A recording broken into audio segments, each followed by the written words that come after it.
an older constitution, the Virginia Constitution.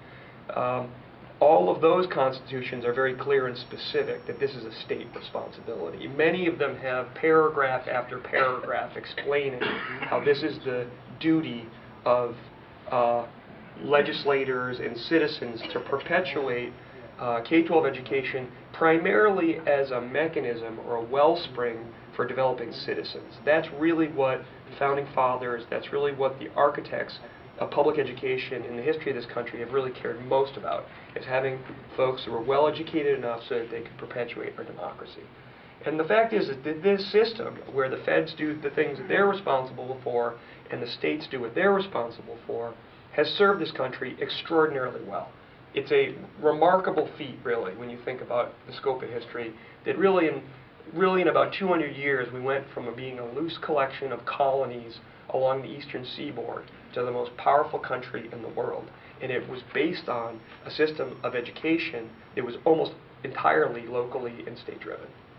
I mean, it's remarkable. It's a remarkable accomplishment, and commentators across and historical figures across eras, going back to the founding era, to the 1830s, right up to the turn of the century, and until probably the 50s or 60s, foreign commentators just marveled at this, because in most countries in the world, all of the decisions come from a king or a queen or a czar or a collection of ministers, and all of these policies come down from on high.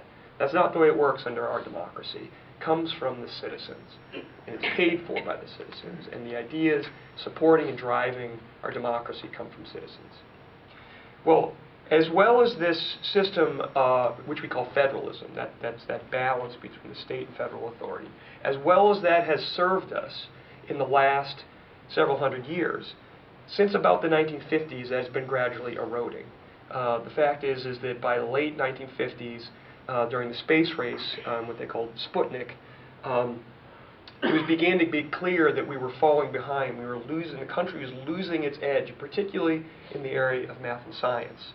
And it got really to I would describe as a breaking point in the early 1980s. There was a presidential commission that Ronald Reagan put forward, and they authored a report called A Nation at Risk. And what it said is that if our system of public education had been imposed on us by a foreign enemy, that it would be an act of war. We had lost so much ground. We were no longer among the highest performing countries in the world, and we had fallen from the top tier to about 17th to 20th or 25th in the world. It was a dramatic decline, and it happened, again, steadily after World War II. But what that